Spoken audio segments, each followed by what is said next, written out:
rubber air fender protection. So ayan, may protection siya na lubid. So papakita namin sa inyo kung paano namin ginawa yan. Ayan po.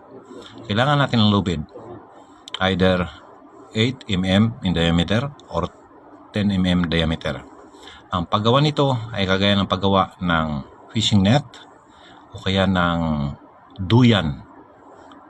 Yan. So, kailangan natin ng maraming lubid para magawa natin ito. So, yan. Bali, nakasukat na sa laki na aming paglalagyan. Yan. Kailangan lang more practice para maging perfect ang ating trabaho. Yan. So, kailangan halos pantay-pantay ang laki ng butas ng mga lubid. So, kailangan may katulong. So, for more video like this, just follow, comment, and share. Maraming salamat.